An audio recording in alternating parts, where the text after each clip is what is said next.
friends, internet. This is Lauren O'Brien. That was the Black Sheep and Bad Apples podcast, where I write a script sober and I deliver it in various states of inebriation. Yeah. I would like to welcome my guests and co-hosts here tonight. I'm not sure what you guys are. Haven't decided. We got Mr. Sam Poppin' Bottles. That's me, Poppin' Bottles Sam. How you doing tonight? I'm fantastic. Actually, I'm really fabulous. Yeah. Glad it rained all day. Yeah, very nice day. And we got Mr. DC. What's up? How you doing, Joe? I am doing very good. Yeah. Yeah. I noticed what is that, 2 White Claws deep? 2 White Claws and a Truly. Hell yeah. 2 White Claws and a Truly. And then, as always, our producer man, Mr. Sean Hill. Oh, yeah. How's everybody doing? Wow. You're doing good. How you doing? I'm feeling pretty all right tonight, yeah. Yeah. So, what do you guys know much about, like, the 40-hour work week and where all that kind of stuff came from? Jesus. Podcast is done. Yeah, we're done, right? Yep. And wrap. All right, let me hit end.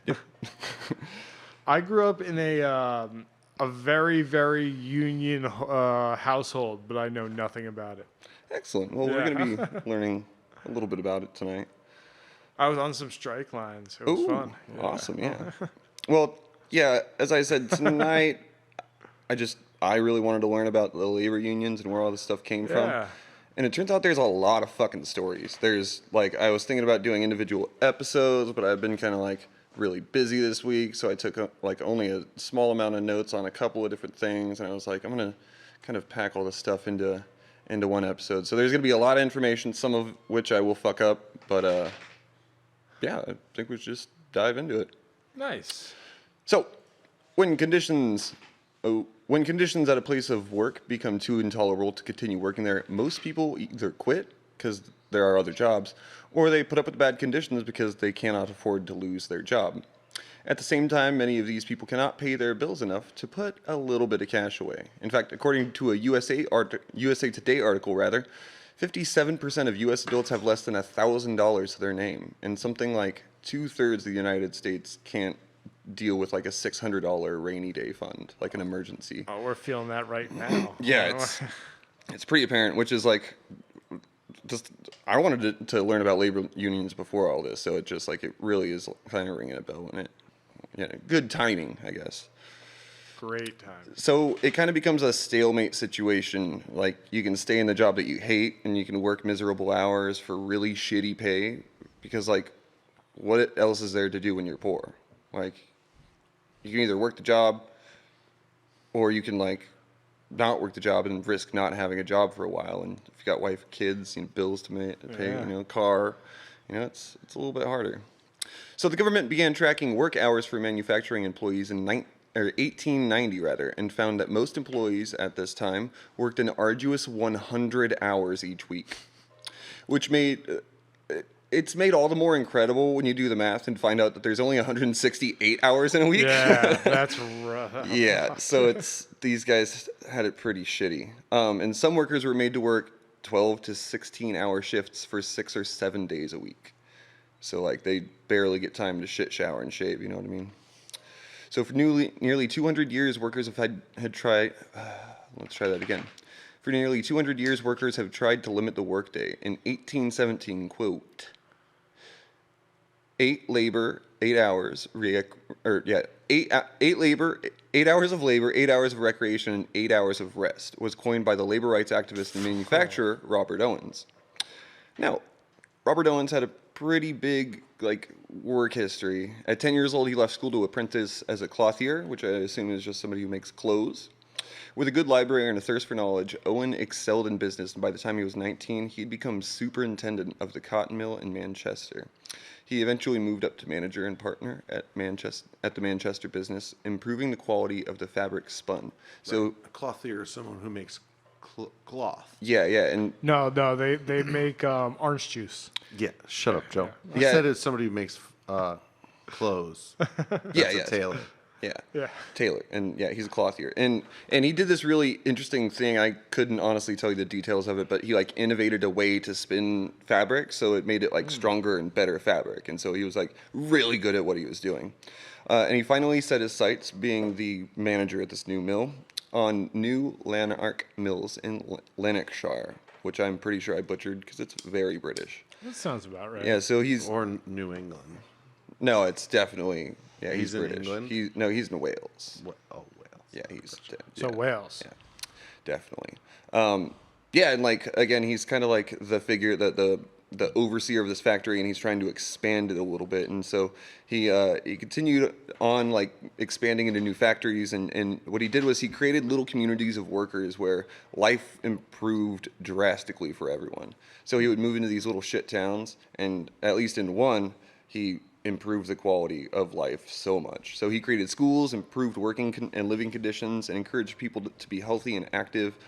He also encouraged people not to drink because he noticed that if you had people in town who were drinking a shitload of fights and violence were bound to be. So he's a buzzkill. Not really. Like what he was trying to do is create like these little unified communities. So like in a word, he was a buzzkill because he's like, hey, pipe down with all that bullshit. And I don't think it was like browbeating where it's like have disdain upon people who are drinking.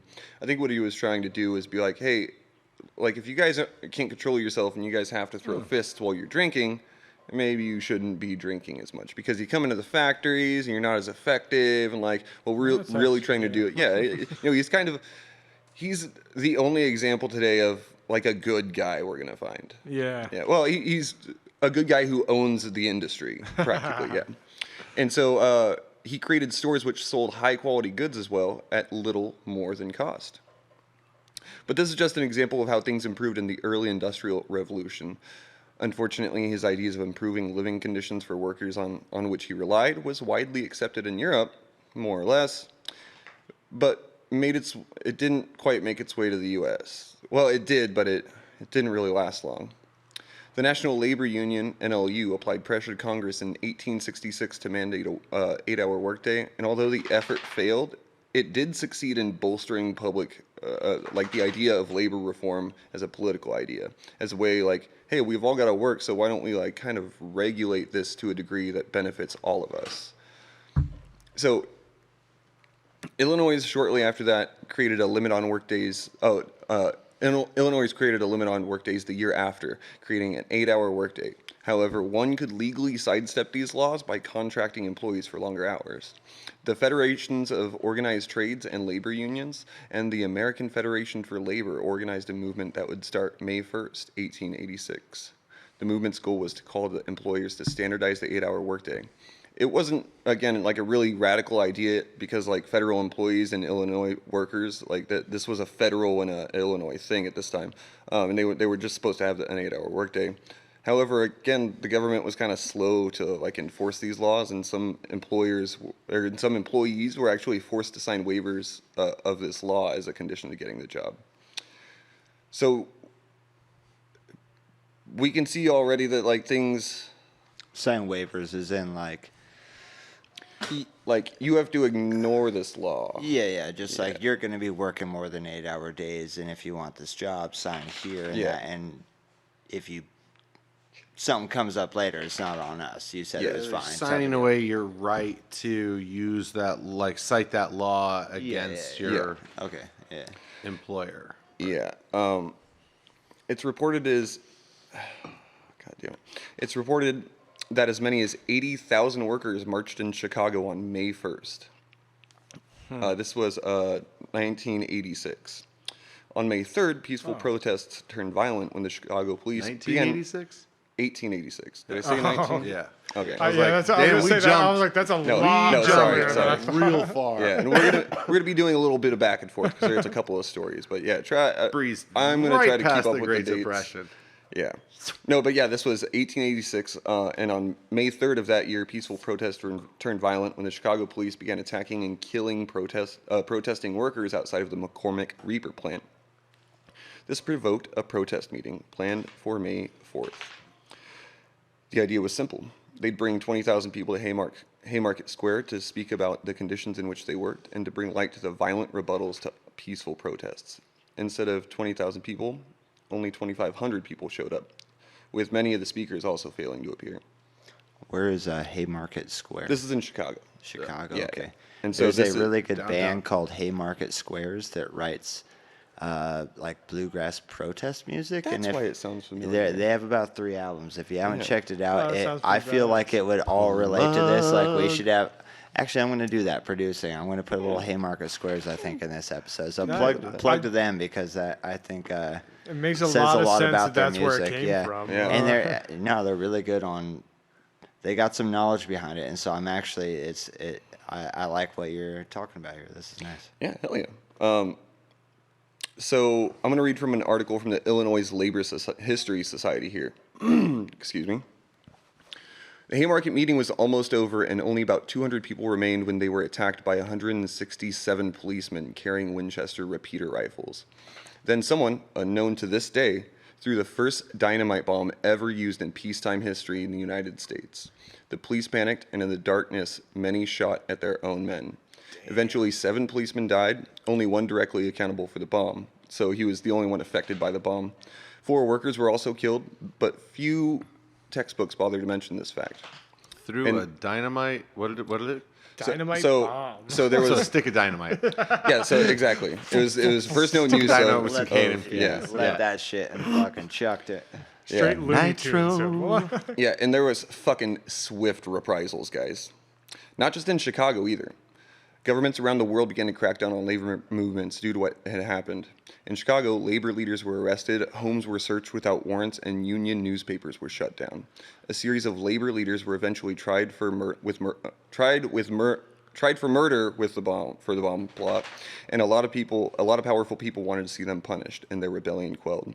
The Chicago Tribune, the fucking newspaper there, even offered money to the jurors if they found the 8 men guilty. That's got to be some kind of illegal. I mean, it's definitely should be Hey, if it's you not. find him illegal, we'll give you money. You find him illegal. I mean, back then when like it was Oh, just yeah, nice. some weird like dude that owned the like newspaper company, but now the newspaper company owns like every other business around the area. So. Yeah. So, of the 8 people who were found guilty, one of them was found in his cell, half of his head having been blown off by a dynamite cap, which was made all the more suspicious because this person had been anticipating a pardon on the day of his death. 4 more labor leaders were hung on November 11th, 1887. Luckily for the other 3, Governor John Atgleed pardoned them and denounced, quote, the entire judicial system that had allowed this injustice, end quote. So there are a couple of people in like high-ranking positions that are kind of like, wait, this is a bunch of bullshit. What do they want? They just want. Well, I mean, at the very least, they can understand that you can't do away with the means of production, i.e., the labor force, and Well, and you or the have to First appease them to Amendment, some you know. degree, and like a lot of really evil people say a lot of nice things very well. Yeah. You know what I mean? So I'm not gonna necessarily go ahead and judge that like somebody was like necessarily really pro like labor unions, or were they just trying to mitigate like the fucking damage from what is sort of the inevitable when it comes to like people realizing they're the ones in charge, Yeah. you know? Yeah, collective bargaining, it's gonna be a theme throughout this. Except again in the case of the guy we talked about, Robert Owens. He was just like, I'm gonna take care of these people. Well, for a little while. Because the British weavers and textile workers of the early 19th century were extremely skilled at what they did. Now again, we're gonna move back to Britain for a little bit. It took them years to master the craft of being trained artisans. These people feared that they were being replaced with cold, thoughtless machines operated by unskilled operators, rather.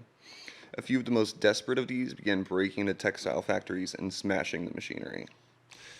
As the protests spread across the countryside following the first attacks on factories in 1811, so again, we're going back in time a little bit here. Sounds like some Luddites. Some of these workers even exchanged gunfire with company guards and police officers. In 1812, the British government made it extremely illegal to destroy machines, which had become a crime now punishable by death. Luddites. The group was quelled as the major players of the movement were arrested and either sent to Australia. As my co-host have guessed, these people were called the Luddites. They were named after Ned Ludd, who was a young man. According to stories, he had wrecked this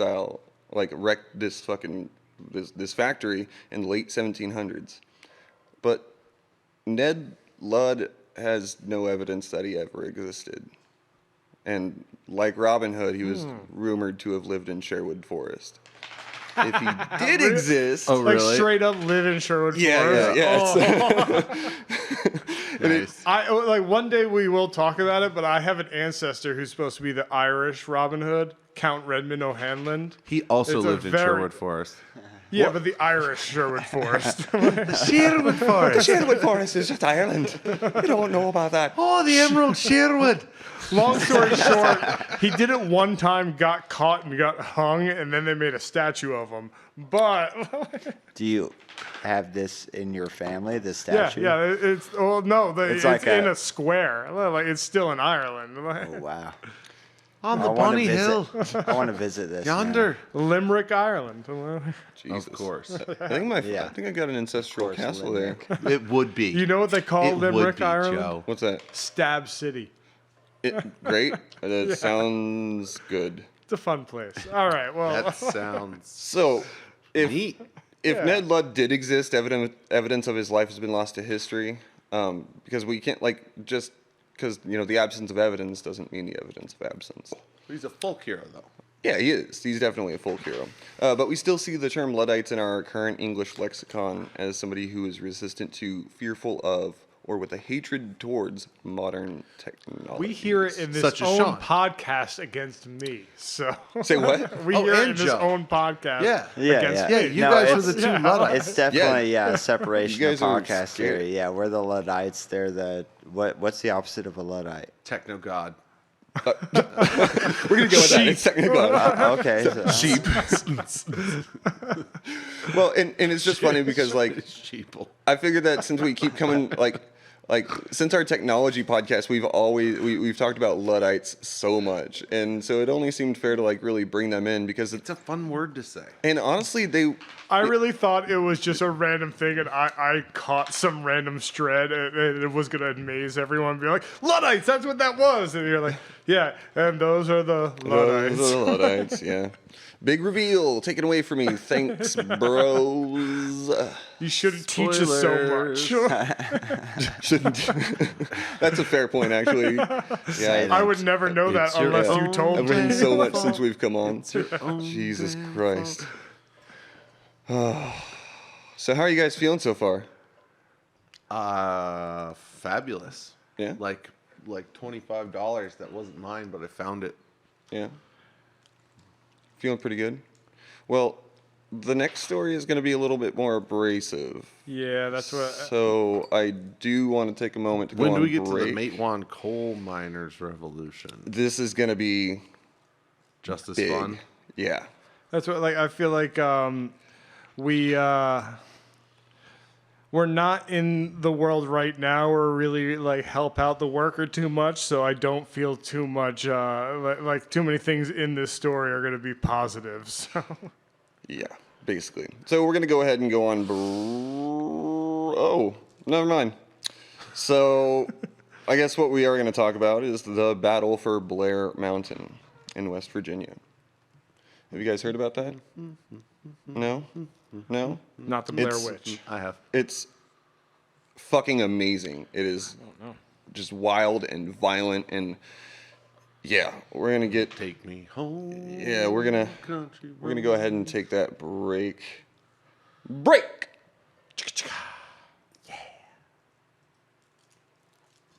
Thank you for listening to Black Sheep and Bad Apples. Don't forget to hit the subscribe, like, or share button down below.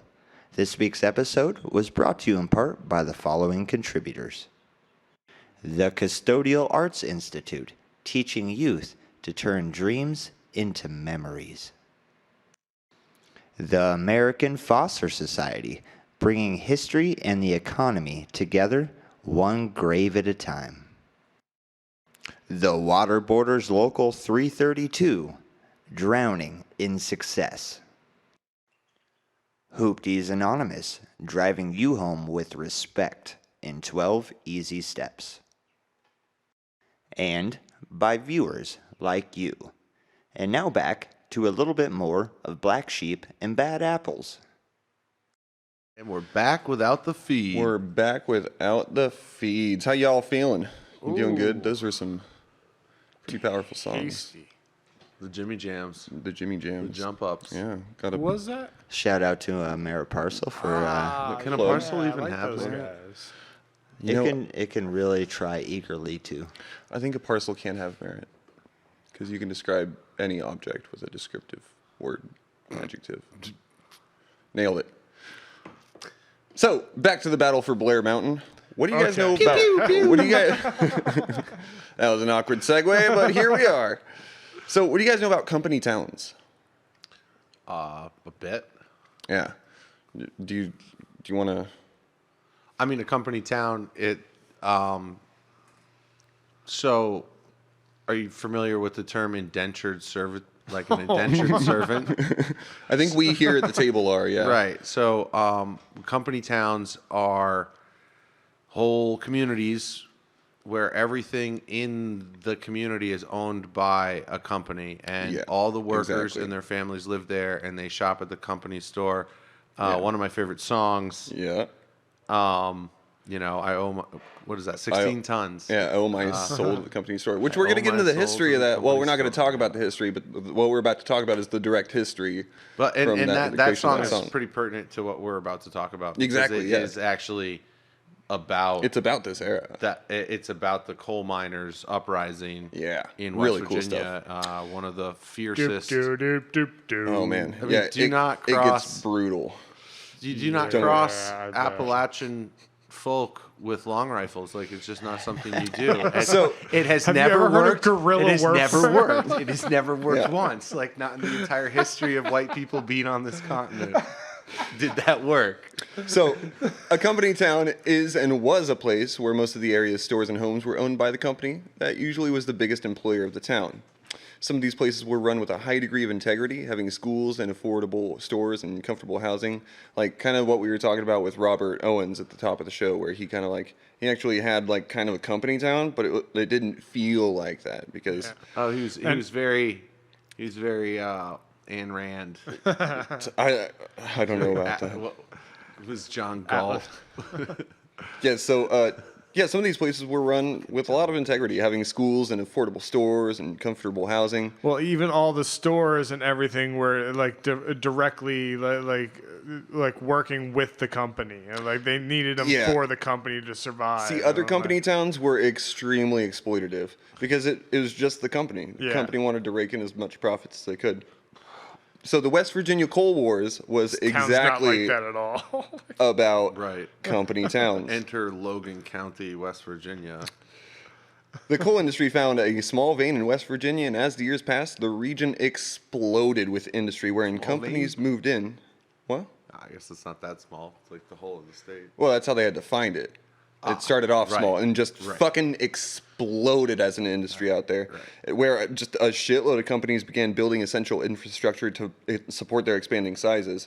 This infrastructure wasn't built for the comfort of the workers, and it was kind of like less than the bare minimum. From the Smithsonian magazine, quote, "Then as now West Virginia was a coal county." Coal county.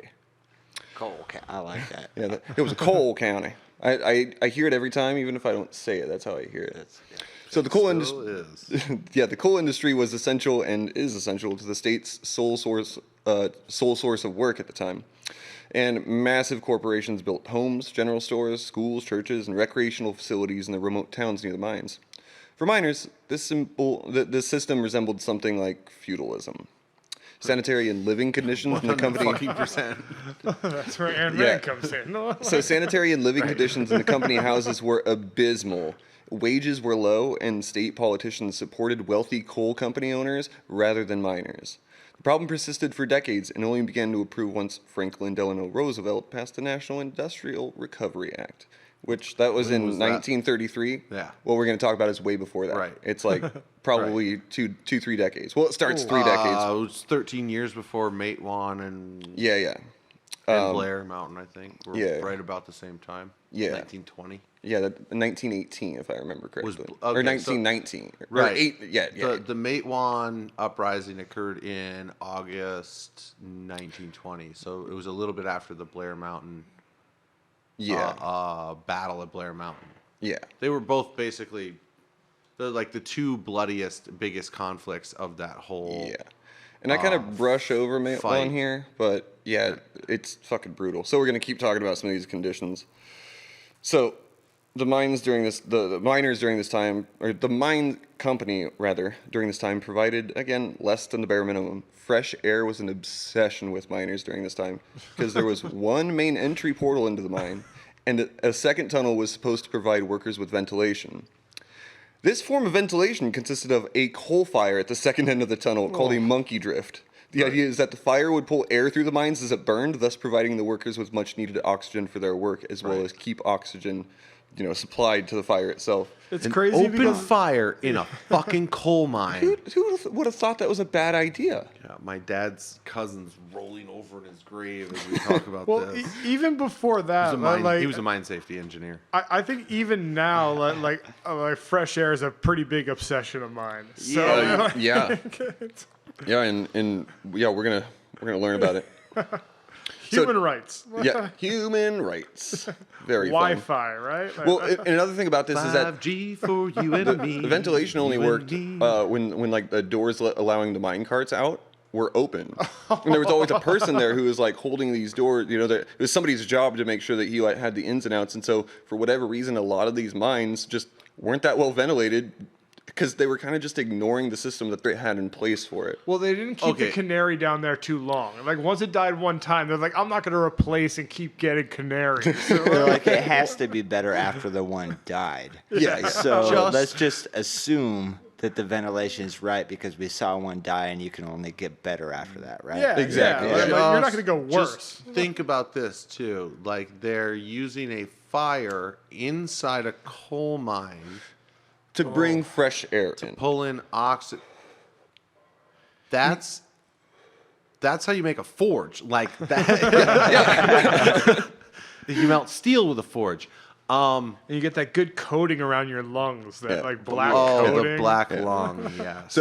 But even their ventilation systems were subpar, as we've seen, with workers facing hazardous gases and explosions. The mine shafts weren't well enough ventilated to prevent the stench of black powder smoke and oil lamps and the pervading coal dust that seeped into every Carbide working lamps. moment. Literary Hub, or lithub.com, has more details about how dangerous the mines could be. The miners quote from their website, learn not to scare the miners' beloved pigeons or be afraid of mine rats, because these creatures could sense danger coming before it struck. One threat the animals and birds could detect was the odor of gas that oozed from the ancient vegetation compacted over the ages. These deposits could produce, and this is their quotes, fire damp, which contained methane and sometimes carbon dioxide that seeped out in the coal seams. Fire damp, described as, again their quotes, the monster most dreaded by the practical miner, could explode if ignited by sparks or powder blasts, which would send fires raging through the mine shafts with hurricane force. Right. Jesus. So you have a fuel air burst inside what it amounts to an irregular shaped cannon barrel. Yeah. And, basically. and you've got people in there. Don't forget, a part of your ventilation is fire. Right. Part of the ventilation system is a hot updraft. Ugh. A fucking 580 degree fire. Yeah. Whatever coal burns at. I mean, it's like 700 degrees or something. Yeah, something like that. I think it might be a little bit more. It might be closer to like 9. It depends on how much oxygen you supply to it. Exactly, yeah. I was But going if to say, you just 'cause I leave know- it burning without like billowing more air into it. Yeah, exactly. Cool. We're back on we nailed that. Got her. So the miners went to work in pairs and often Super had to safe. build their own wooden trails to bring their coal car back in, which we're going to touch on a little bit more later. sometimes having to push it uphill with their partner, acting as kind of like a brake, bracing himself against the cart in case that in the case that his partner became tired or like slipped or tripped over something, because it was common for these heavy ass carts full of coal, about 1 ton. 16 tons. It depends on the cart. Well, you know It's what I mean? another song, isn't it? But yeah, Like, yeah. it's the song. But Yeah, but it was it's in common. a day. Right? Yeah, it was common for people to like break or lose their leg, cut off a foot, break their backs, or like sever fingers. Like this was a You fucking are the chalk manly block. job. I Yeah. could Oh, see yeah. that for sure. Yeah. Yeah, you have one heavy cart full of coal. It's and just that, a and thing then of it steel. slips Yeah. once because there's a little moisture, your boots, whatever, and stuff like that. Dude, it's on a railroad And track. then, It's yeah, a little that railroad wheel on a that little wheel steel rolls track. over your finger, your foot, your whatever. No, you're not happy about it. You're not wearing they're not wearing steel-toed boots supplied by the company. No. Which are illegal now, ironically. Well, not illegal. They're just not recommended by OSHA because they can clamp down and just help your toes to be severed. So, yeah. Yeah, So they actually, prefer yeah. what's it called? So yeah, steel-toe boots Fiberglass even or on something? construction sites aren't recommended at all because if you drop an OSHA I-beam or doesn't do it anymore? some Yeah. other thing, the steel in the toe of the boot will cut your toes Oh, off. completely like It'll, Yeah. it'll pop bend in. down, yeah. Yeah, so and- then you have Yeah. no choice. well, it's. I think I'd take the I think risk. it's like you're getting crushed anyway. But if the steel's in there, then like it doesn't. Once you pull the I-beam off, your foot's still crushed. Yeah. It's As opposed to like you pulled the I-beam off, now your foot's not being crushed Yeah, anymore. maybe it got crushed a little bit, but Right. no, it's like it'll cut your toes off. Right now you type can of just deal, cut the boot off and get at the feet and whatever. Yeah, yeah. Pretty So- sure my uncle one time ran over my foot while I was wearing steel-toe boots. They It work went, up- it went well. It went work well. up to Yeah. a So degree. that's why I'm like, I'm Yeah, no, all you right with run it. over your foot with like a lull lift. You're happy you had the steel-toe boots Yeah, on. I You drop a kinda- 2-ton I-beam on your foot. Or Sad some face, other yeah. Right. thing. Sad that face. could- Not yeah, dealing with it's- those. yeah. So the miners, with like all the dangers that we've already like discussed, and on top of the things we didn't include in the actual script, they would have to cut into like the coal face, and using like a needle iron the size of like a pencil or so, they would like push black powder into this hole, and then they would like damp it with clay, and then they would like pull the needle out itself, leaving the black powder in there. Yeah, and so then they would put a fuse into this hole and scurry out of the room and yell, "Fire in the hole!" So like, not only is there like extremely dangerous gases, terrible ventilation, but these guys are also fucking around with like Blasting. they're blasting. Yeah, they've got fire, and it's so like, Within And the the mine. deeper you go, the more and it's a dangerous part of the it job. gets. Yeah, it's a part I've of the job. lit just a little firecracker off inside the studio, and the smell of sulfur stands for hours. Yeah. Like, it just is there. Even if I open up the room, I'm like, damn, I should have thrown that outside. Well, and God forbid you're a miner who has to You, like. you do that shit in a mine. I like- don't think that, and I've never been in a coal mine, so I'll just say that. But I don't think that you can appropriately understand what a coal mine smells like anyway, No, for sure. but- without just being in one. Like no, and it's- that's what I'm saying. In a decently clean environment where you light Right. a cracker off in a big room with decent ventilation, where I can open the windows and just like the door and all that stuff. I can only imagine a coal mine. Setting off like 10 of these Setting- firecrackers yeah, in one room. But in, there's- in the that's like bathroom and black not being able to powder. leave while Yeah. they're smoking. Oh Yeah. no! Yeah. And then you also have to work and shovel, a Rocks. ton. Yeah, Yeah, a ton I of mean, rocks. coal's light. It's not heavy like granite, but like it's That was still, just part of the job, though, Like, so it's you the could get to the airflow. next task. Yeah, You know, exactly. That wasn't like let's take a break. That was let's complete this job part. Yeah. Yeah, Like, and if, That's where you start. yeah, exactly. That's what I was gonna say I too. mean, even today, coal mining is disgusting, nasty, dangerous work. You go to And- Australia, it's still like a big like career you can get into. Like Yeah. backpacking, you can get into that. Yeah. You could really make some good money. Bro, you know? all four of us could go to West Virginia right now and get a job with Massey Energy by fucking Monday morning. Like, no problem. They're like, you want to go down in the hole? I bet. Here you Yeah. fucking go. Take There's- the safety course on your way. Good luck. Don't 30 lose a I'm ju- fucking hand. I- Yeah, I'm 30-minute just- safety course. Here's your helmet. Good luck. I'm just gonna It's say not that people don't lose hands. I'm gonna just say get paid for that it now. any job that goes, hey, you want to go into the hole? I'm not gonna want that job. You want to go down into the hole? Porn director. Yeah, still, I'm good. So, company towns, as Wouldn't that we be a discussed porn earlier, star? they had a lot of quirks, and we can still. Star's not going to tell you to do that. So, the company towns had a lot of quirks, and you can still see like little bits of them across the world today. But the miners, back in these days, in order to push their carts into the mines, had to do what was called company work. They'd have to go into the mine, unpaid, and build tracks, propping up new rooms and making sure coal cars could move through the mine with relative ease. So these guys sometimes had to go to work and not even get fucking paid for it. Just to live, work comfortably. That was Yeah, like, just so they hey, could work if okay. you want to live tomorrow, you should probably work a little bit tonight. Well, more so if you want to work tomorrow, you have to work today without getting paid for it. Yeah, no, it's Now like we a- pay you for the coal that you bring here to this Exactly. scale. Yeah. It's not our fucking problem how you get it here. If you need to make a way to get it here, that's your fucking problem. That's The exactly how job it pays was. you for the coal that you bring to the scale. I don't give a fuck Yeah. if your baby died. And we're going to get yesterday. to the scales because that's a really fucky thing. Oh. So, work would typically... yeah. The work would typically start at 6 in the morning and would end around 5:30 in the evening. By the way, I have to bring this up. Child labor didn't become a thing until 1937. Laws against it. You Yeah, mean. no, exactly. Laws against it. And so there are kids down here. Well, they have the smaller hands. They can get the coal The deeper. smaller- They into can it. pack the fucking well, the oldest powder kid, in the that oldest hole male in the just with their family is little going to be tiny down thing. there with Papa. Yeah, you Yeah. gotta learn the Yeah. family trade. Right. So they were paid 49 cents per ton of clean coal, meaning a hard worker could maybe earn like $2 for like a 10 or 12-hour shift. You know, it kind of depends on how Do you have strong and that early. inflation? 16 tons, you're not even making $8 a day. Exactly. But sometimes miner couldn't go to work because of a lack of coal cars or mine repairs. Miners would head out to the mine, to do their company-owned. I don't know why I wrote that sentence. Skipping it. The conditions in which the miners worked were dark, dismal, and extremely dangerous, and that made it even more frustrating by the mine foreman, who would come down into the mine to inspect and check on workers and their productivity. Now, and they didn't really like that a whole lot. They considered them like so men in these mines really prided themselves on how manly they were. There was a whole lot of machismo in it. And Sam, you talked about having visited West Virginia earlier and how they're very Lived there. yeah. And so yeah, it still kind of exists in this way. Like when the foremans would come down into the mines, if you were going to show that you were like a veteran miner, you just stopped working. You just stopped working. You sat down. You like, and when you sat there and cussed at you became surly with him. It was a very strange thing. Because also, guys, this is when things are starting to go bad for the mining company. Oh, okay. Things are starting to work their way into a thing. Because I'm describing something that's about to happen. Mine workers worked on a tonnage system, unlike other workers on the mine who were considered, quote, company men.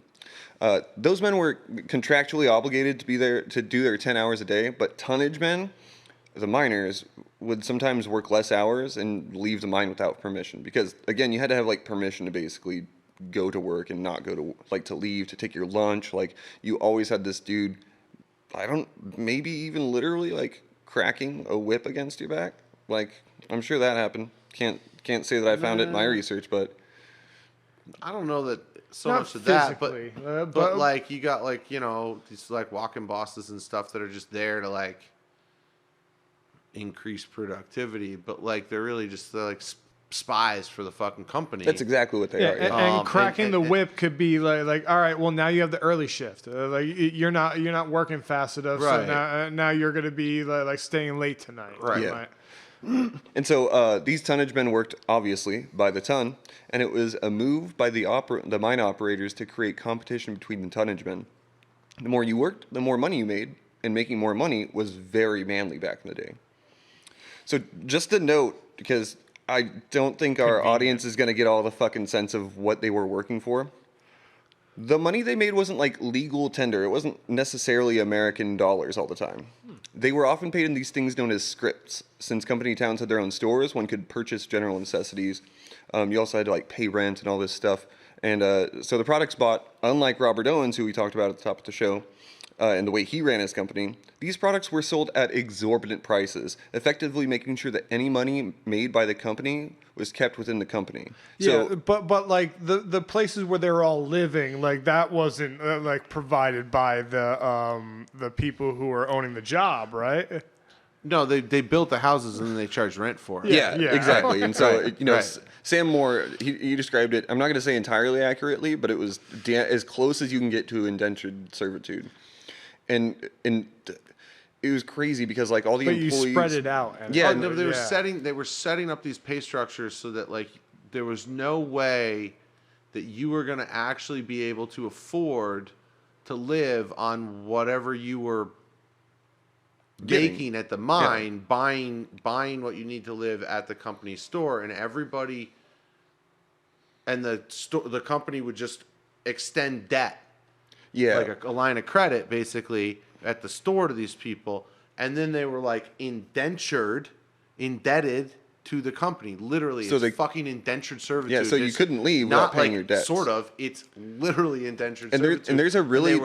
They're legally required to be there to pay off their debt. And there's a really dark story about that I'm not going to get into in this podcast, but scripts were often like the debt was transferred over to like significant others, and it's a fucked up story. So it's kind of like student loans. I don't know enough about student loans to say that. But what I will say is what they did was they created effectively like this little circle wherein they were the central point. They were the ones making all the money. And what they would do is their money would never leave the outskirts of their town, effectively meaning any money that was paid to anybody, and again, it's fake money, to anybody within this town, stayed within the company. And so they were literally paying their employees because they were like, well, it doesn't leave the town anyway. I mean, I'm sure, in some cases it definitely did. But like if you were leaving the town, you would like kind of give out your scripts for money to actually leave. But like it was such a hard process to get to that point. That's kind of what I'm putting together, but I don't know enough to say that that's incorrect or correct. So like you get paid, but you're not paid in like US dollars. Yeah. You're paid in company scripts, which are only good at the company store. You can't like take your scripts to the next town. You can't move anywhere. You don't have money. It'd be like working for food stamps. Yeah. It sounds like what Willy Wonka does. So, but there was the also Oompa Loompas. It's exactly what he fucking does with the Oompa Loompas. Those people are slaves. Sorry. So there was also a lot of issues when it came to the mine cars, being that miners were promised a certain amount of empty mine cars in order to complete their work. But this promise was not always fulfilled.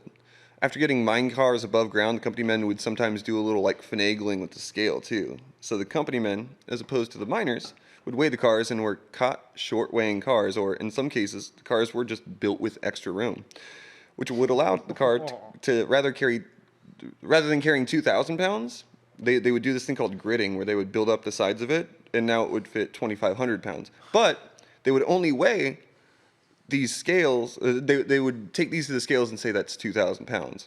And this was an issue because like miners were paid by the ton, which was more or less a single car. So by adding room for 500 more pounds, the company was effectively stealing 1/5 of their labor and paying them nothing for it. Right. I'm cool with that. Yeah. So imagine just getting taxed 20% of every fucking thing that you do.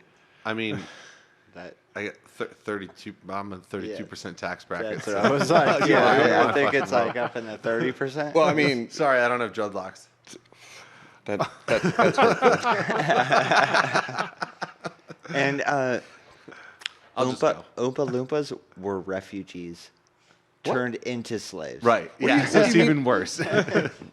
Am I missing a So backstory? it's America. Oompa Loompas came to Willy Willy Wonka Wonka found them on an island. Yeah, right? and they were being killed by vermiculous canid, and they needed a place to go, or they would be wiped out. So much Willy of this I don't know. Wonka I'm so brought them There's to like his a whole factory manga to backstory save there them, that nobody's ever read. and then made I want to them watch that story. That like the like action Willy Wonka in an action film. It's from just Johnny Depp just vermiculous murdering. canid. It was the name of my first band that I ever tried to make. Jesus Christ. I have buttons.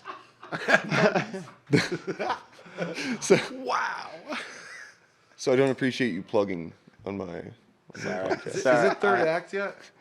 The abuses behind the payment of mine workers with their increasing hostilities towards the company men forced the miners to create the UMWA, the United Mine Workers of America. The UMWA expanded the company to employ a check weighman who would oversee the scales on behalf of the miners. So these guys, after unionizing, which is where we're at now, were like, wait, you have your it's the opposite of having your thumb on the scale. They're like, are you fucking us? They'd be like, no. Also, there was something really interesting that I learned that I didn't include in here, but it was really easy to steal from other workers, other miners. Like, because they just give you like these little brass tags that you would go and hang on your car, Like, and then you'd push your car away and never see it again. You switch them. Yeah, and then you could just switch them. Yeah, so there was a lot of like People were very trusting back in the day. they were. Yeah. It was I mean, it was like there just wasn't a really good system of check and balance. You know what I mean? Like we have all these.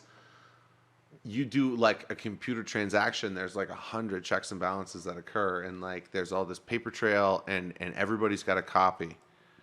But like we're talking about, they didn't have receipts. There's nobody. It wasn't like there went a receipt on the mine car and you get a receipt in your pocket. It was just like, here you go, fuck off. Yeah. Well, and what's interesting about like the whole like union thing around this time was it became kind of more of a culture than just like a thing that you joined. It was like this pervasive thing where they even had like their own songs and chants and stuff like that. One of the songs from the time of the UMWA said, "Union miners stand together, heed no operator's tale. Keep your hands upon the dollar and your eye upon the scale." Well, they were the leaders of the town. You think of the like a hierarchy. It's them, and then the people, like all the jobs that would like affect them, and then all the families of the people of the jobs that affect them, and like it's a pyramid. Yeah, it definitely is. And also, like, the government was horrible at this time with keeping up with safety laws, and it, along with just other requirements, it required the operators to use water to dampen the coal dust. But they really only had to do that when dangerous gases were detected, and they like never really tried to detect gases. So here's another quote from LitHub. Quote, "The failure of a mine boss to dampen the coal dust was the reason for the red ash mine blew up in 1905, killing 13 men and boys on Fire Creek."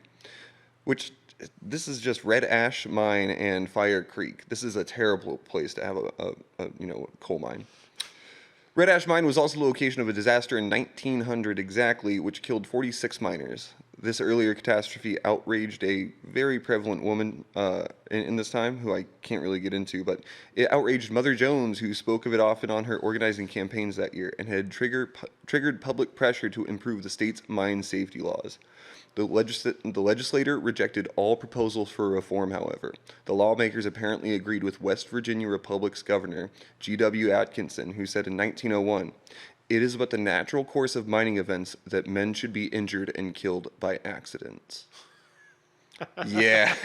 Oh, G-Dub. This is, Damn. yeah. That sounds like an fucking Onion article. G-Dub Atkinson. He looked just like the Monopoly guy, too. Did he really? No. I was going to say, because he sounds Pennyworth? like... Yeah, could you look up a photo? Because it sounds like he looks like the Monopoly guy. GW. But it also really shows you, like, kind of where the mind state of, like, politicians were, at this time, where it's like they're supposed to be representing us, but then you've got this small population of people that are like, we need this thing, and then they're like, well, that's just your lot in life, deal with it. And it's like, it's just, it's kind of a difficult balance between like how much charity and how It's like something dangerous going on, but being essential. Yeah, and well, and it's like, how do you give these people what they need without giving them the power to just make to call the shots, Yeah. And obviously it was the mining companies in this place that were mining the shots, so the coal miners were definitely the underdog. But it's still just really fucking weird that to me that these people are like, hey, we need these rights, and the governor was like, no, you don't need the right to not die. That's your fault for getting in the mine. Yeah. You can do anything else. And some of this story actually happens during the Great Depression too, so it's like, no, they couldn't do that. Yeah, the kid that was born in the fucking coal mining town who has no means to leave and has no way to eat other than to go into the mine because his father died in the mine and there's no one else. Unless he has the to go heart in the mine. of an actor and wants to dance. That's true.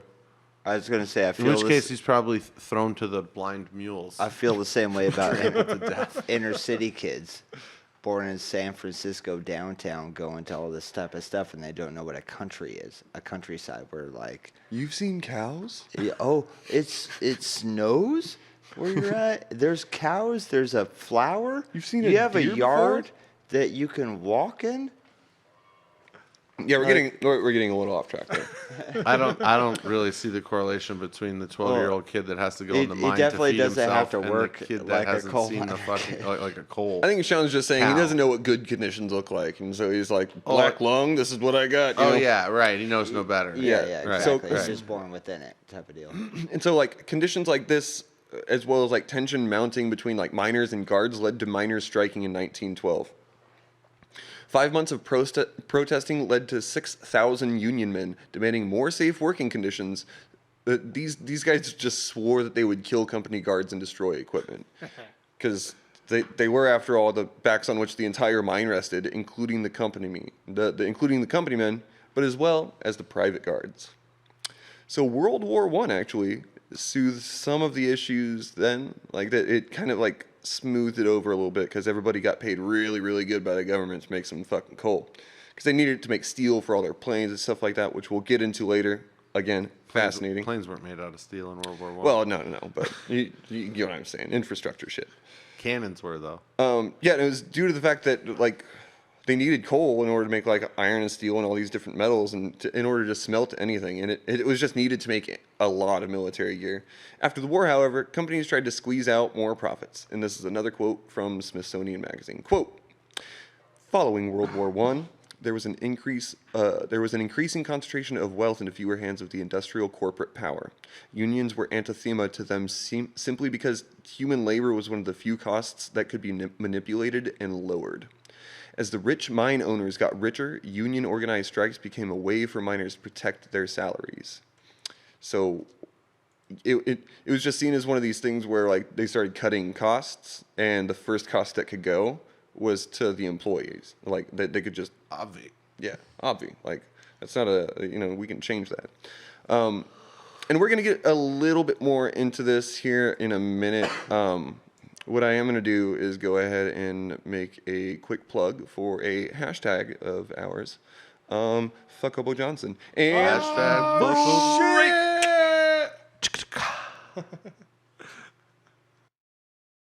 Thank you for listening to Black Sheep and Bad Apples. Please remember to hit the subscribe, like, or share button down below. And now, a quick word from our sponsors. Introducing Risky Whiskey, brought to you by Risky Pistol. Are you bold enough to drink the nail at the bottom of the bottle? Are you strong enough to defeat tetanus? Have you even gotten your shot in the last 7 years? If not, now's the time to. Pick up your bottle of Risky Whiskey today. Enjoy a Malafizz, the only carbonated molasses drink on the market. With 15 grams of sugar per tablespoon, our 1 liter bottle is a surefire way to start your day. Slow and smooth. Fizzy and refreshing. Malafizz. Traxy. With time, you can go anywhere. Leave your tractor at home with our tractor taxi service. Whether it be a hoedown, hootenanny, or honky-tonk, Traxy is here to give you a lift anywhere outside of town. download our app. Traxy. And now a message from Risky Products, the makers of the Risky Pistol. We here at Risky Products want to inform you that our products are made as novelty items for entertainment purposes only, and in no way should be considered as utensils for home defense. Buy your Risky Products at riskyproducts.com. Hey guys, I just want to let you guys know that what Fourth Corner Production does to keep this podcast going means a lot to me, and I want to encourage you guys to go and check out some of their other acts, including Merritt Parcel and Matthew Wallace. It really helps any kind of support that you can give us. Like, subscribe, it all means the same. Thank you. Thank you for listening, and now back to a little bit more of Black Sheep and Bad Apples.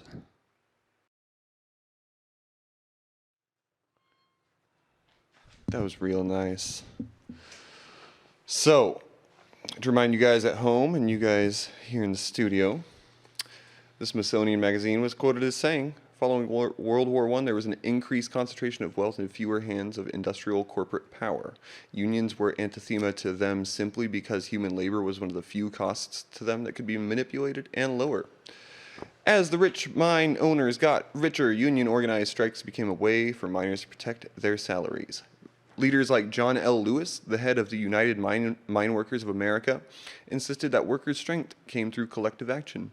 In one successful protest, 400,000 UMWA members went on strike nationwide in 1919, securing higher wages and better working conditions. But while wages generally increased for miners throughout the period, they tended to rise more slowly in non-union areas, and the union itself struggled throughout the 1920s. For capitalists, it was a battle for profit and against what they saw as a Bolshevik revolution or Bolshevik communism. For workers, it was a fight for their rights as humans. Oh. Yeah. And again, because it's like, it's only, maybe 15, give or take, years since the Bolshevik Revolution that led to like the USSR and all that kind of stuff. And so these guys are really worried that people standing up for themselves and demanding the opportunity to work without dying. Seizing the means of production. They're really worried that communism may be taken off in the United States at this point, which is fair on their behalf. The Red Scare hadn't started yet, and they were just like, "We're better than everyone. We got to keep it." Anyway, so. Yeah, it's a fucking thing. 5 other podcasts worth of Exactly. Like, we can't get into it here. As I've mentioned, during the protests and strikes, some mines employed people with, quote, yellow dog contracts that bound them legally to never join a union. These people were and are referred to as scabs. Fucking scabs. Things were made all the worse when Stone Mountain Coal Company hired Baldwin Felts agents who were essentially just hired guns that had been deputized by the local sheriff. They called those agents, quote, detectives, but they were more like mercenaries for the companies. This is where leaps and bounds were made in regards to the escalation. Right. The detectives would come into the company town, hired by the company, and kick union employees out of their company homes. Most of the time, if a worker quit or was fired, everything in his house or cabin would be removed by the end of the day, rendering them homeless. So, if one had a wife and child, they were effectively enslaved by the company under the threat of homelessness and poverty, which rendered men of the time, who prided themselves in their manliness, not so manly. So again, if you got kicked out of your home, you weren't a man. You couldn't provide for yourself. But also, as we talked about with scripts and stuff, if you can fall into the cycle of debt where if you get fired, you're you owe them, and your family is out homeless. You are no longer the man. It's called pauper's prison. Yeah, or pauper's jail. Exactly, and you go to jail because you didn't have money to pay back the company. Yeah, and so Sorry, I'll shut up. It's a really fucked up system. The tensions eventually reached a breaking point with miners collecting weapons and ammunition. They would sometimes head to town and snipe company guards from a long distance, wearing a red bandana around their neck and with a red bandana tied around their rifles. And this really increased the tension for the company men. Yeah, I can see that. Yeah. After several long years of strikes, and again, I'm just skipping over a whole lot of violence here. Yeah. These people also formed union camps and have been frustrated with just how little progress was being made. So the largest uprising since the American Civil War took place at the Battle of Blair Mountain. And you can find much more of this information online. I'm kind of glossing over it because there's a lot for us to cover. But essentially, there was a few different counties that had mine workers and wanted to unionize. And the union men from Stone Mountain wanted to attempt to unionize West Virginia's coal miners. On the way, the men had to pass over Blair Mountain, where the sheriff, who was financially supported by the Logan County Coal Operators Association, had set up defenses and had effectively created the nation's largest private army at the time. So this guy was the Roger Stone of his day. Or It's still a not big, the Roger Stone. Yeah, it might be Roger Stone.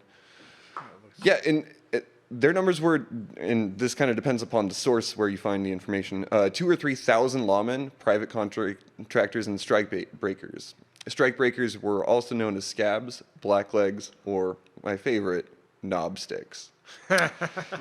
And these people were set up to defend Blair Mountain. And yeah, it's crazy. 10,000 union members began their way up the mountain where they were greeted with machine gun nests. Now, one thing I didn't actually write down, but apparently there were also 2 planes that were used that dropped fucking bombs. Right. And so this U.S. Army was involved. Yeah. Well, no, these were the sheriff, the sheriff's planes. He contracted this shit, and he was like, can we load these planes up with bombs? We got the planes, and they were like, sure. And like they dropped them. It wasn't very effective. I don't think it really hurt anybody, and we'll get to the numbers here in a little bit. But actually, I don't think we will get to the numbers. Not a whole lot of people died. Like, I think 300, 500 people at the most died in this battle. Yeah, it's barely anybody. Yeah. Well, and there was 1 million fucking rounds shot during this thing. That's what astounds me. There was, well, and it's estimated 1 million rounds, but it's insane. So 5 days of combat ensued from the late part of August to the early part of September in 1921. Bunch of untrained idiots shooting guns at each other. Yeah. And again, it's estimated 1 million bullets were fired during these 5 days until finally the battle ended with the U.S. Army by presidential order, and it had intervened. We're gonna skip over a bunch of shit, but it's fucking crazy information. So the Union had suffered major crushing defeat in their attempts to bring about change in the labor laws, but the battle did highlight the issues of safety in the workplace and safe and fair earnings, and the issue of like company towns, which is ironic because like a bunch of people died and people were just clubbed to death all the time and like shot and stuff in these company towns. So a bunch of people died to highlight the issues of safety in the workplace. So there's like a weird twist of irony to this whole thing. And so though the miners failed to unionize West Virginia, many people have seen the coal industries win as what's called a Pyrrhic victory. A Pyrrhic victory is described by dictionary.com as, quote, a victory in which the victor's losses are as great as those of the defeated. So essentially, you technically won, but we broke even on this shit. So their victory ended up strengthening the idea behind collective bargaining in the public's eye, and people began to wake up. Now, we're going to shift our attention from West Virginia to a little place called Chicago, Illinois. Chicago. The Ruthers brothers spent a lot of time working. Walter, Roy, and Victor were visionary laborers, and their, my air quotes, radical vision was to use industrialization, factories, and increases in efficiency to benefit everybody involved. They wanted to see how harnessing productivity by use of machines could help the battle against poverty and the prosperity of business and the employees and the country. So what they were really seeing was they were seeing that this industry is so good, everybody can get a piece of the pie. And if we're all going to get a piece of the pie, like maybe it's more or less equal shares. So the Ruthers brothers may not be a household name, but they certainly should have been, with arduous work in terrible conditions, as well as like a brutal push from the administration to constantly be producing more and more with no change in pay. The Ruthers, educated by their father every Sunday on social issues, knew something was wrong. These men realized, unlike the miners we spoke about, they would get paid the same amount no matter how much they worked, no matter how much products left the production line, and no matter how much profit was produced by their labor. So they organized. We're going to quote from a documentary written about the Ruthers brothers called Brothers on the Line. I'm quoting Walter in this. We worked 13 hours a day with a 30-minute lunch period, and I worked there 21 days in a row, Saturday and Sunday. So the issue is that the American Labor Union, like the union for which everybody was kind of a part of, and the reason why Walter and his brothers kind of started protesting, was that the American Labor Union had rules in place that helped protect skilled workers, but but of all the people on the plant, only like 10% were considered skilled. So it was frequent that people would injure themselves, with Walter himself having lost a toe. And so we wanted to make sure that unskilled workers had protections to keep them from being expendable subjects. When they began organizing within Kelsey Hayes' factory, there was a lot of resistance. They were protesting and striking against an increased speed on the production line, even though the standard speed still produced a lot of problems and injuries. When one woman fainted from exhaustion, Victor Ruther stood up on basically a soapbox and spoke to the entire... well, actually, this is before that. I'm getting ahead of myself. So Victor Ruther spoke with her after the matter after she fainted from exhaustion and asked if she'd be willing to help him stage a strike. All she had to do was faint again when one shift was leaving as another came in, presumably to get the most amount of people as possible to notice the event. Like Rosa Parks. Kind of. Like I don't know if Rosa Parks was as tactical as like the changing of shifts, where there's 2 times as many people in this factory now, but yeah, they definitely were staging something. So she promised she would, and when the shift came, she fell. Victor stood up on a box of parts and started yelling.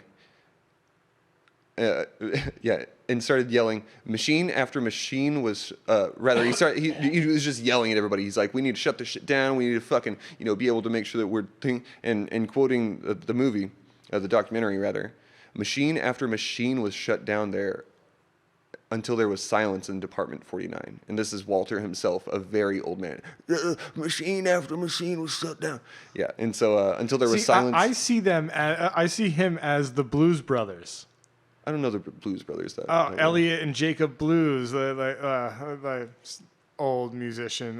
Yeah, I'm not familiar with him. Yeah, it works well. Chicago legends. Yeah. So again, he stood up on a box and he just fucking started yelling at everybody, and he just started telling them to shut their shit down. And machine after machine was shut down until there was silence in Department 49, and the superintendent couldn't get them to turn the machines back on. There were a few on the fringes, so there was a couple machines still running, but they wanted to hear what the hell I had to say. And I told it to them straight from the shoulder, which is a term back in the day, apparently, that this speed up has to stop, that the safety of each of us was threatened, and by God, we need a union. Walter Reuther's kind of a pimp. We'll see that he gets more pimply. So when the manager came down, pissed off that was actually Victor. So Victor was the guy shouting all that. And when the manager came down and spoke to Victor, he was basically like, you need to turn the fucking machines on. And Victor told him to speak to the manager of the union, his brother Walter. During the call, the manager of the plant told Walter to come down and get these people back to work. So Walter came down, but he ended up picking up where his brother had left off. Yeah. When the superintendent grabbed Walter and told him, hey, you're supposed to get them back to work, Walter replied, I will, but first I have to organize them. Yeah. See, this is when I wish I had the Blues Brothers soundtrack. It works well with it.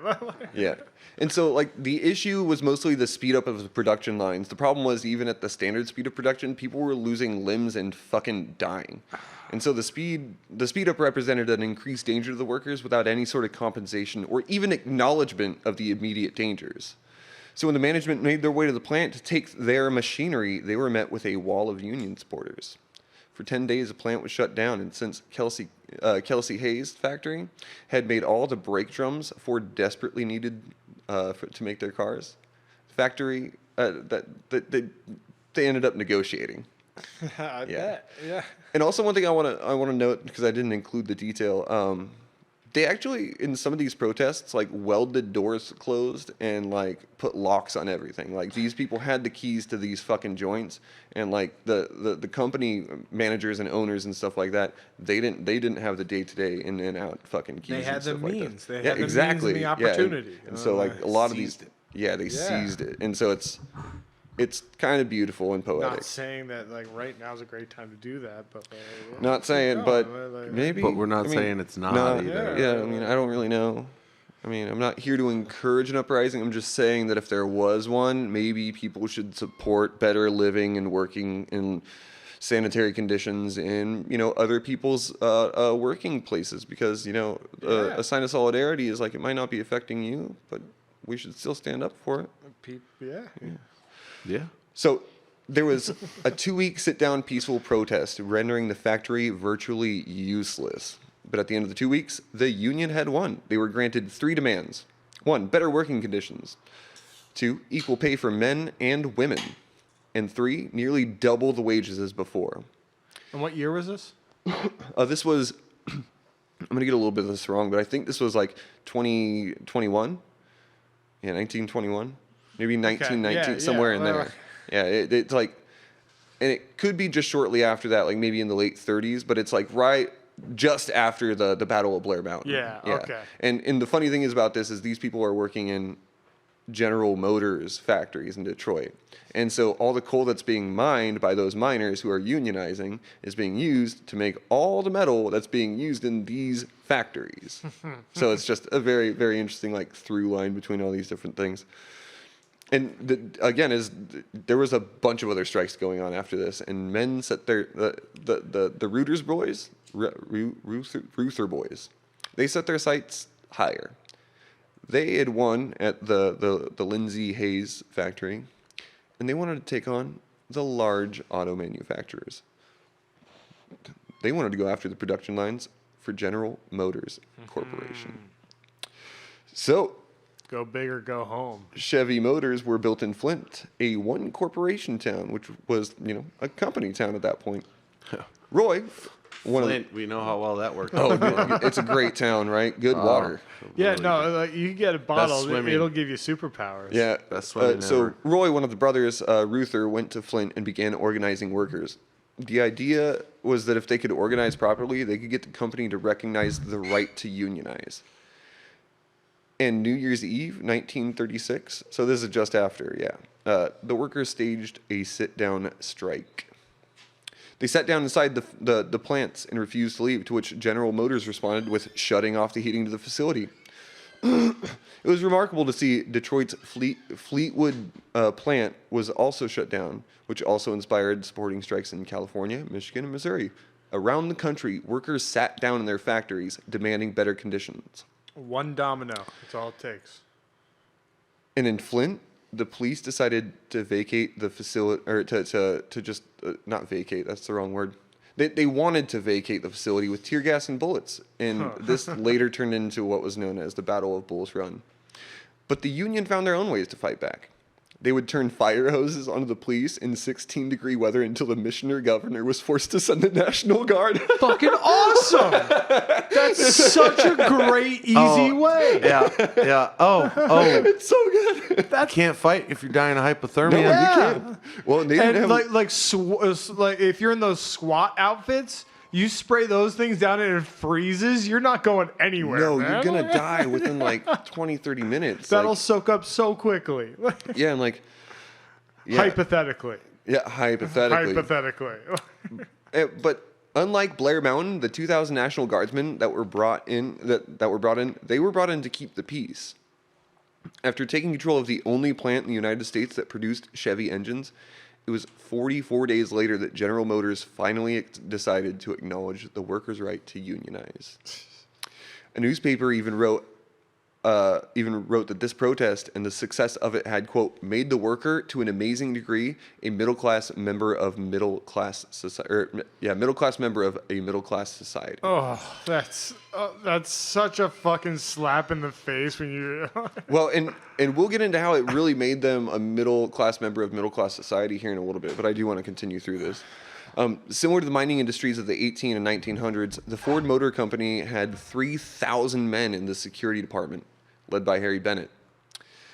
The job of these men was to intimidate, coerce, scare, beat, and fire any employee that just so happened to like the idea of a union. Not even people who were trying to unionize. So they would go around and they'd be like, hey, people are unionizing. And they're like, oh, I guess that's cool. And they'd be like, you're fired.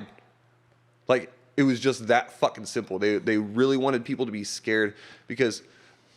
this is the latter part of the 30s now, and so people are coming out of the Depression, getting jobs and stuff like that. But there are still plenty of people at these factory gates looking to have a job. They want to be employed, and so it's it's really dark. And again, our boy Walter, the guy who's like pretty much running this union, he starts handing out leaflets on this overpass, and he ended up being approached by enforcers, who beat the absolute shit out of him. They beat him, threw him down 3 flights of stairs, and chased him all the way to his car where a group of Union women had gotten out of a streetcar with leaflets. Ford's thugs immediately took to beating the women. Oh, Jesus! They went over and started attacking them.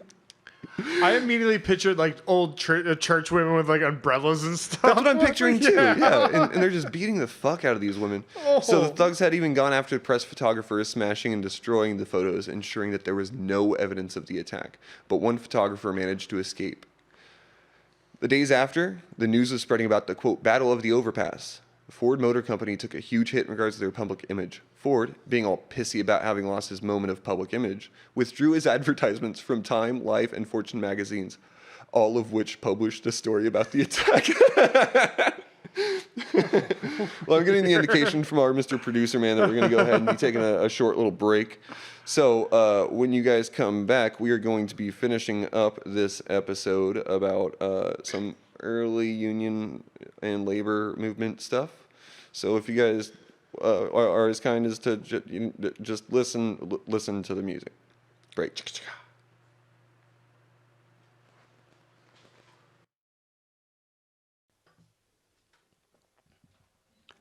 Strip-one-tight screws. Have you ever wanted to put something together that you can never take apart again? Use strip-one-tight screws. They strip every time they get tightened. Have you ever wanted to build a building that was as strong as Wolverine's bones? Use strip-one-tight screws. They are guaranteed to never come out. Strip-one-tight screws. Making deconstruction of your construction fucking impossible. They will never come apart. They will never come out of what you put together. They will strip every time they're tightened. Strip-one-tight. She was a hard-working Waffle House waitress. He was a waffle iron. It was a nice day at the beach when we went down there, but then it all changed. Flo, we need a pot of black coffee. Quick. How am I supposed to keep you warm in this cave? There ain't no electricity. From Lifetime Television and Sad Sappy Shit Studios. As the butter melts. Don't you yell at me again! Martha! Our love's forbidden, but so is everything that's good. I love you, Jenny. Oh, you're so light and fluffy when you get all warmed up. The wind gets to me. It's so cold out here in the East Atlantic. It's great to smell that buttery flavor from across the room, I'll tell you what. You know that's not Aunt Jemima. Coming in August. As the butter melts. By Plothole Studios. And we're back with a little bit of delay. The producers got it Under wraps. control. So we were talking about the protest that and the strike that these guys were doing, that AMW was doing against, or AUW was doing. Root beer? No. I can't remember the acronym. But anyway, they were doing this against the Ford Motor Company, and it took a lot of time for their protests. But in 1941, go ahead and drag your chair across the floor. I was really hoping you were going to make it as loud as possible. It's really good audio for an audio-only media. He's sitting on Wolverine. Everything on we all do is fours. gold. Shut up. So it took some time, but in the end, in 1941, 4 years after the beating of Walter Reuther, Ford signed its first deal with the United Auto Workers, which was expanding into different fields, of industry, and it's now. I want you guys to brace yourself, because this is what the union's called. It is called the International Union United Automobile, Aerospace, and Agriculture Implement Workers of America, and it's still just shortened to UAW. Really rolls right off the fucking It just tongue. right off the tongue, right? Really smooth. Mm-hmm. Yeah. Feels good to say. It definitely. Could you recite it for me? No. Okay. Now, the successes these guys found in their strikes led them to higher wages, which naturally increased the amount of money they had to spend on things like cars. In fact, with the bump in wages, people could now afford to purchase the very vehicles on which they were working. I'm going to quote now from the article. Oh my God! Wait. Yeah. And the economy improved. Yeah, just by giving people a little bit more. Weird. Yeah. So I'm going to quote from an article in the Wild Atlantic. shit, man. Really. Quote, in the 1950s, Henry Ford II and Walter Reuther, the head of the United Auto Workers Union, were touring a new engine plant in Cleveland. Ford gestured to a fleet of machines, mind you, their arch nemesis. He gestured to them and said, "Walter, how are you going to get any of these robots to pay your union dues?" And the union boss famously replied, "Henry, how are you going to get them to buy your cars?" Bam! Boom! Yeah! One thing I love about Walter is there's so many details that I've omitted from this, but he is just quick. G'd up from the feet up. He's so G'd up. He's described as super quick and super smart. He's got a really good grasp on strategy, and so like Straight up mic drop. Exactly, and I fucking love this quote by him. And what I find the most remarkable about this is how like two men on opposing sides were still able to like get together and have conversations and negotiate. And what's even more amazing is how Walter was able to basically take over an entire industry to help produce planes during World War II.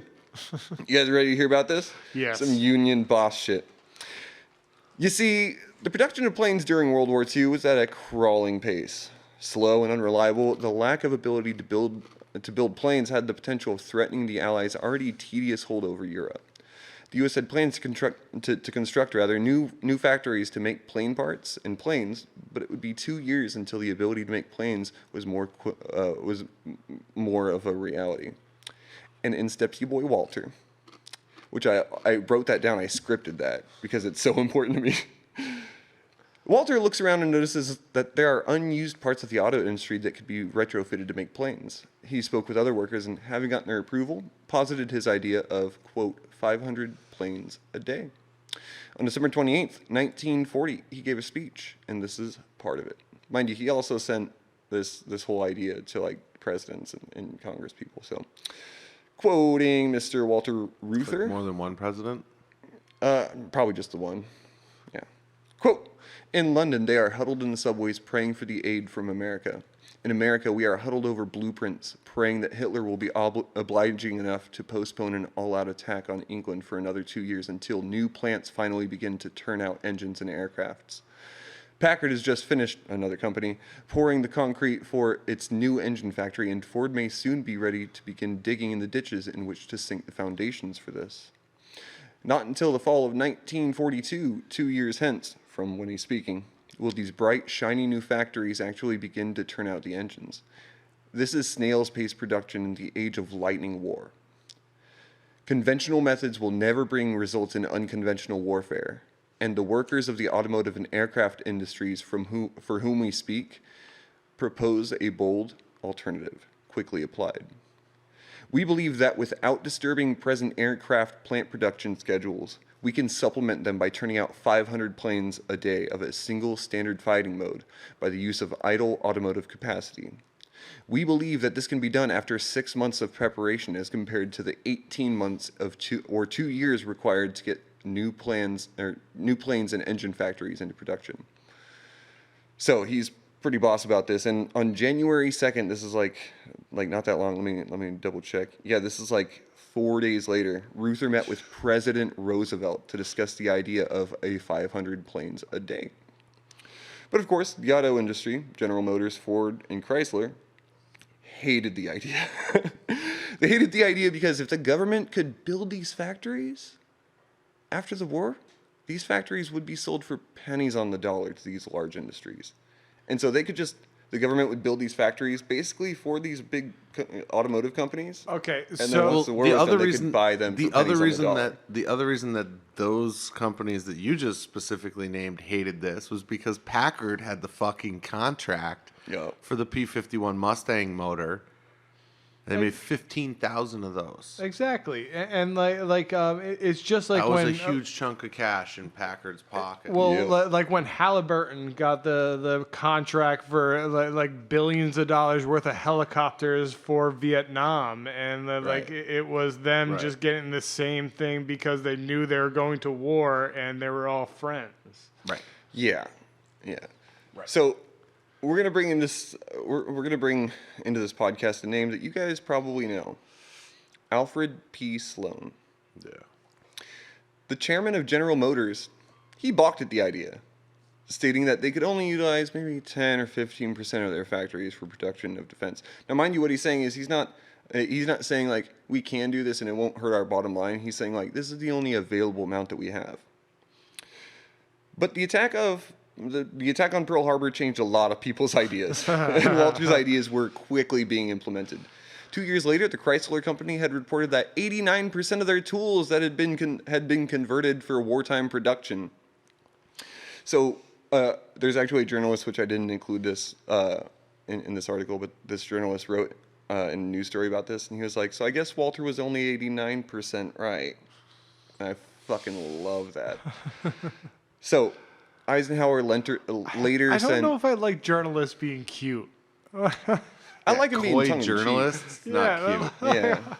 Well, I like him being tongue in cheek, where it's like there was no way to do it. We could only do 10 or 15, and then after the fact, it's like 89% or whatever Yeah. it was, and he's like, "Oh, I guess he was only this right." And like, I enjoy it. So, Eisenhower later sent Walter Reuther a personal letter. He sent this in 1953, stating, "Quote: When I last addressed a CIO convention, which is another kind of union, I came to thank you for your magnificent performance in World War II in supplying the planes and tanks and ships and arms. You did your job, and you did it well." So that's just the biggest like commendations from the fucking president of the United States. Pretty big honest. Not just the president of the United States, but like the guy who ostensibly won World War II. Yeah, exactly. Yeah. And he's like, "You did your job and did it well." And in this letter, and you can find more as a letter online. This So is just a part of it. But Good president of the United States. I didn't say that. But there was also attempts on Walter's life as well. And so we're gonna go back a little bit to 1948. Ford didn't like that smarmy upstart comment about who's going to buy your cars. Well, we can't say that officially, but Oh my Ford. Yeah, I think we. psychotic. Yeah. Fucking Henry So, Ford Jr. or whatever. Ironically, The second. April 20th, 1984, through the kitchen window, a shotgun had been discharged as Walter was turning towards his wife. The shot, thankfully, missed his chest and heart because he was turning, and instead tore through his arm and also shoulder. The type of rounds that were used were generally used to kill large game, and when they'd enter his arm, they had shattered it into 150 pieces of bone. Bro caught some double-aught buckshot to the arm, Yeah. and this wasn't how he died. Yeah, and no, this is not how he died. He went on Just for keep that in mind. He went on for I can't remember when he dies, but he went on for at least another 30 years, like 1970s, like late 1970s, I want to say, maybe even older. No, he was still alive a couple years ago, so he went around for a long time. But he also he had a really hard time getting use of that arm, and like after it got shot. So that's kind of a dismal thing for him. One of Dick Cheney's buddies. Maybe it was just Dick Cheney himself. We'll have to do some. He is immortal, man. young Dick Cheney. Yeah. Fucking Count Chocula. So 3 months after the attempt on Walter's life, his brother Victor was also shot. The shotgun rounds traveled through the living room window, catching Victor in his throat, chest, and face. A bullet had hit him in the eye, which was later removed, his eye. Neither of these perpetrators were caught. So there was just like a lot. Didn't kill his brother? It didn't kill him, didn't kill his brother, even though he was shot in the chest and neck and fucking And eye. fucking Bullets eye. were And he weak lived. back then. A hella week, apparently. Well, and if it was the For same. killing a large game? Like, what Well, the... it almost sounds like the second shooter might have been a different person with different access to ammunition because they didn't describe it as being like big game. What year are we talking? I mean, Bullets. this is long enough ago these- that you could walk into like any these fucking were- drugstore this was and buy 48. like a fucking like 50 caliber like revolver. Basically, yeah, you yeah. know. So, you remember how I told you guys about how when they won their negotiations against the corporation, they won the right for men and women to make equal pay? Yeah, yeah. They were also really down. They were like super woke for people of their day. That's what I was trying to look like things up, but like I didn't know how to word it in Google, so I just figured you'd tell me eventually. Yeah. Like, So Walter and the Reuther brothers weren't just like interested in the rights of workers; they were also interested in like racial equality and women's suffrage and stuff like that. And so Walter himself had mobilized support using his union for the Walk for Freedom, which was a civil rights march that occurred in June 23rd, 1963. The UAW donated office space at their headquarters for Martin Luther King Jr. The idea was that they could help foster solidarity for those who are struggling. So it's kind of one of those truly like we're all scraping the bottom of the barrel and we're trying to live the best lives we have, but there's so much stuff that is against us that we've got to come together to be able to make things better. yeah, he's got his own road now. Jesus Christ, Joe. Reuther, King, and many others marched through Woodward Avenue and delivered speeches addressing a crowd of 125,000 people. And this was the first place that King would deliver his I Have a Dream speech. Oh shit! Yeah. Nice. 2 months later, August 28th, 1963, Reuther held his March on Washington for Jobs and Freedom, which again is a very, very catchy title. The demonstration was to highlight the civil and economic injustices and the rights of African Americans. So he wanted to highlight like workers' unions and women's suffrage and also the rights for Native Americans at this time. And he also ended up visiting Cesar Chavez for the United Farm Workers. In fact, he would go on and like spend some good amount of time with him. And yeah, he's... Who? Reuther would spend time with kidding. Cesar Chavez. Yeah. And yeah, that's... I'll have to dive into more of the history of Cesar Chavez and the United Farm That would be a Workers, good but one. Yeah. yeah, solidarity around, and that's what I have for today. That's it? That's it. That's Oh, it? yeah. I'm pretty proud for a one shot. I wrote this all today. Oh. No proofreading. How many 9 locos did you have? Do you multiply them by the number? What's a 4 loco, and then you have a 5 You put a 5-hour energy and Okay. 4 locos, 9 locos. 71 hours. In case worth you of- run out of cocaine. 71 locos is what I've had today. You had a 71 loco. I had Nice. a 71 loco. Nice. Remember that energy drink Call cocaine? 911. Which one? Cocaine. It tastes like Big Red. Like it was just like a cinnamon. Like a spicy cinnamon energy drink Yeah, that made you high like cocaine. Yeah, yeah. I don't know what either of you guys are I talking really I thought don't have all a of you fucking would clue agree what to Joe's- that. There was a lot of other stuff we should talk about before This- that. but, yeah. yeah, Yeah. I thought that was just like a regular thing. Yeah. Segue. We got in trouble in our school for drinking it, but like As you should. that's, Wow. Yeah, yeah. Yeah, and If you're drinking Big Red, you should get in trouble. you sh- It tasted bad. Cinnamon challenge. Jesus Christ. But like when Pass me that salvia. Oh God. So, what do you guys think about like how our 40-hour workdays have our 40-hour workdays, weekends, stuff like that? Do you, like the one thing that really astounded me was how much I don't know blood, no different, dude. Yeah, I How think much it's blood really was it? great how we've really worked towards the working man really Definitely. gets something in return instead of just like working through sweat and blood and tears and then like building the company like the world up on their or the country up on their back. And Yeah, then, and there's definitely not like these guys succeeded in what they were doing back in the day. There's no parallels that you could draw to modern day either. No. There's you know, everybody is happy and healthy in their workplace.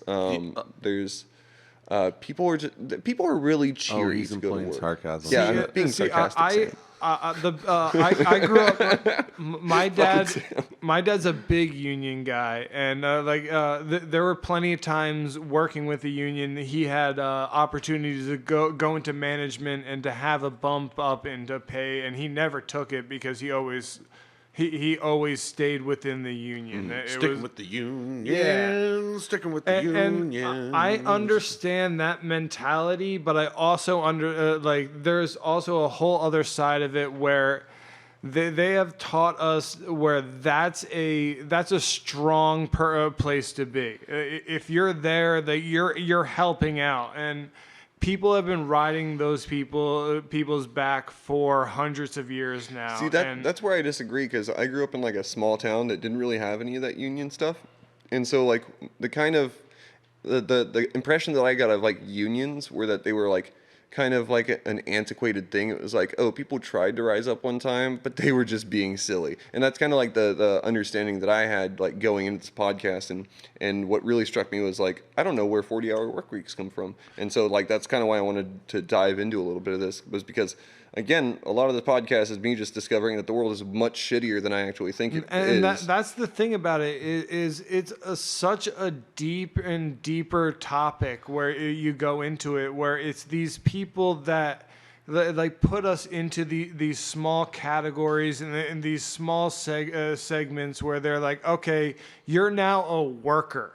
Yeah. And like you're going to be a worker for now on, and your kids are going to be workers, and their kids are going to be workers, and no matter what, they're going to be in the system. Yeah, and to get above for that is a very hard thing to do. Yeah, in the documentary from which I was talking from which I was quoting, that there's actually this one line that I can't remember vividly, so I'm just going to kind of paraphrase it. And one of the historians in the documentary says, like, the 30s was the time of the Depression, the 40s was the time of the war, and both of those things led to this drastic uptick in comfortable living situations because of some of these miners and some of the things that these unions did. And so it was during the 50s when we see this white picket fence, nice clean four-wheeler Chrysler car, and like the woman, having bacon and scotch waiting for you when you get home. Like, this whole mentality was honestly, like, a lot of it was based upon the boom that was created from these unions when they were like, no, we want enough money to be able to live on. We want enough money to be middle class. And when they were granted that, that's when things changed. And so it's like the 50s, the whole like, when America was great, was actually in part because of some of these unions. And for me, it's just astounding that like in my youth, I was taught that that's kind of a dismal thing. That's something that is to be looked down upon. And there is, and like it comes to the same thing as like welfare, where like people take advantage of it but for the most part, the people who are on it are using it for the positive, but the people that are using it for the negative are the ones that get the attention. Yeah, and that's what I've always seen, especially when it comes to like union stuff. Like, you talk about unions, you think of mafia. Yeah, and especially like Hoffa or whatever. Yeah, like that's what, like when you think about actual unions, that's what, but that's not what it is. It's it's when workers come together against the person who's oppressing them. Well, and as I talked about at the very beginning of the show, what it really is like being stuck in that position where you have to either like hurt yourself to make money, or you have to quit your job and can't make money to keep yourself afloat. And what ended up happening in all of these situations was the fact that somebody went up to somebody else and was like, hey, I really don't like working at this Taco Bell because the guy, beats us with a lead pipe or whatever the fuck it was. We should all take our shifts and not work at this Taco Bell until he learns not to hit us with a lead pipe. Yeah. And then what happened in this hypothetical was like, Taco Bell was like, bring in guns. And like, so for me, it's really funny because it seems like, basic living conditions really are what these people are basically protesting for and striking for. And these corporations are like, no, we don't want to do that at all. And that's very poignant to where we are right now in a society where the essential workers are the people who are actually making this world, country keep going. And they're the ones who aren't making as much money as us that are on unemployment and just hanging out at home. Well, and I think something important to address in that regard is like the coal miners were the guys bringing in all the money, but everybody else was profiting from it. And so at the point that the miners were like, "Hey, we'd like to profit from this too," these fucks would have rather waged a war than give these guys honorable and dignified living conditions. And I feel like that's really relatable today because, like, if everybody stops working at a grocery store on a single day, people are going to realize how fucking essential these essential workers are. And just by giving them a title doesn't give them a bump in like socioeconomic standings. What it does is it's like, oh, look, another group of people for whom is that's being put on the fringe. It's like, oh, these people who we don't normally think about, they're on the edge of this whole thing, and we really need them now. So thank you guys so much. But it's like going up and it's like a mine worker protesting, being like, I need this, that, and the other thing, and then you going up and patting him on the shoulder and being like, how about a good attaboy? Yeah. Like we're doing to all the people right now. Yeah. like you're doing a great job. You're helping Here's us a all pizza out. Party. I hope everything's good for you later on. Peace. Yeah, definitely. I'm gonna go play video games and watch Netflix. Yeah. Well, I want to thank you guys for being on the podcast and listening to my very impromptu episode. Always a pleasure. Yeah. Yeah. Mr. Sam, thank you for your expertise in all I things. wouldn't call it expertise, but you're welcome. Mr. Joe Dacey. I would call it expertise. Yeah, but thank you for your expertise. Yeah. Mr. Sean, who's been the least expertised of us all tonight, being the producer. Wow. Oh, yeah. I want to thank you as well for It's our everything very that own you do. Dr. Dre. Fourth Corner Productions hashtag. I think that's the right way to do hashtags. This has been Black Sheep and Bad Apples. You can also check us out at meritparcel.com. Do we have anything else to plug or tag or anything like Fuck that? Hobo Johnson. Fuck yeah, definitely. Oh yeah. Fuck over. Fuck Hobo Johnson hashtag. That's how you do hashtags, Yeah, right? You put it yeah. at the end. Okay. And we're done. Thanks for listening, guys. Where are them baby ducks at? Baby ducks.